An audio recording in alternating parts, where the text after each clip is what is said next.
filing for the council board. You would have thought there would have been an enormous amount of African Americans that were trying to get a seat on that council. 3 open seats Yes. on a council of 6. Yes, and that wasn't the case. And so I think we have to have that voice, and we have to get there and speak that voice. And I will agree with you that we need to make sure that laws are being fair. I talked to a group of executives last Friday, and I said, you know, you've got this check box on your application. And if you check that box and you've got a felony or misdemeanor, that application is going to go in the trash. That person would not even get a chance to interview. But then I pose this question. I'm rich. My son gets in trouble 10 times. I pay an attorney. He gets out of it 10 times. Your son is poor. He makes one mistake. You can't get him out of it. They both go to apply for a job. You think my son is the best. He's great. He's outstanding. And I said, those are things that have to change. And that company is taking that checkbox off of their application. And so those are the kind of conversations we have to talk about. It's about jobs. It's about schools. You know, after Ferguson, I went to a job fair. There was a young man that was a former gang member. He came to that job fair. He says, I want to get a job. He says, I want to get a job. I want to change my life around. He says, but I'll leave here and I won't be able to get a job. And I saw him later. He said nobody called him. So there's a lot of things that have to change. But policing has to change at the top. But I can also tell you when policing is coming saying, yes, we need to make changes, we're all going to have to listen. We're going to have to partner because policing is going to be around. It is going to be around. Is it perfect? No, it's not. You know, you talked about being stopped when you were 23 years old and how that affected you. I got stopped at 16. A boy at 16 who thought he was tough. And I went home, and by the time I talked to my mother, I was in tears because of what happened on that traffic stop. So I understand. But I think that we have to talk about those issues and say we're not perfect. But am I proud to be a policeman? Yes. Yes. But I told some policemen that were angry at me because of a speech that I gave, and I said that I was ashamed. I said, if I can be proud of the greatness of the badge, I've also got to take on the things that are wrong. The things that are wrong. And I think sometimes the community believes that we're policemen, we're out to get everybody, and decisions are easy, we wear a gun and we have this power. I can tell you, when I was in charge of Ferguson, we shot tear gas 2 nights. 2 nights. So just 2 nights? No. When I was in charge. Oh, okay. When I was in charge. Sure. And I can tell you those were the toughest decisions that I've ever made. But when I made them, and I knew the people were out there who were going to endure that, I said, I'm going to endure it with them. I never put my gas mask on, never. So you said something that was really interesting to me, that police will always be here. I'm not convinced. Not convinced, because when I think about, and I'll tell you why. When I think about structures that have deeply, deeply oppressed people that no longer exist, at least in their iteration that it was. I think about chattel slavery in America. At some point, at many points, people said this will always exist.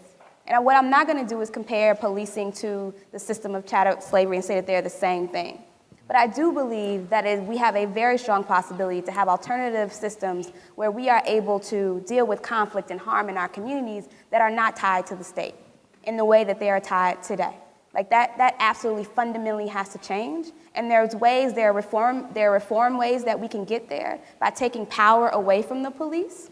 And there are ways that we can get there by creating new systems. Like, how do we actually have restorative justice in our communities where when there is harm that is done, my first response is not to call the police. Because when I was a child and the police came to my house, they were not ever helpful, right? In the situation that we have. But what are we doing in our own communities to talk about conflict resolution, talk about harm that is done, so we have healthier and safer communities on the other side that don't actually rely on the state?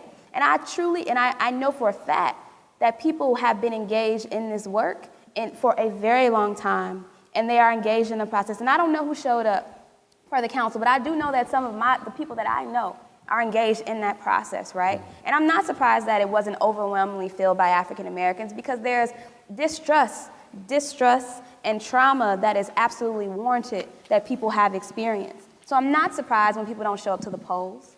I'm not surprised when people don't show up to be on councils because there's still relationship building and organizing that has to happen. And you mentioned the ban the box. The reason why check boxes on applications are removed is because people organize to make that happen.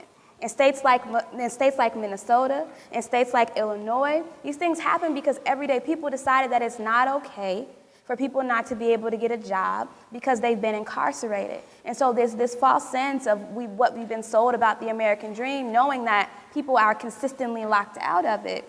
I'm not interested in having a conversation that doesn't recognize the extreme power that any conversation that police departments enter, that they have, and the kind of power that people who are oppressed enter that conversation actually have. And I will agree with you that I think that,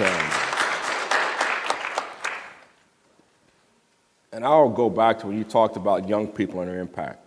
And I said it from the start. I don't agree with everything that happened in Ferguson, but I can tell you that we wouldn't be where we are today if it wasn't for the young people that got out there and did their voice. And I've said that 1,001 times. But when I say policing will be here, policing won't be here the way that it is now. Policing don't have a big change, and it needs to change.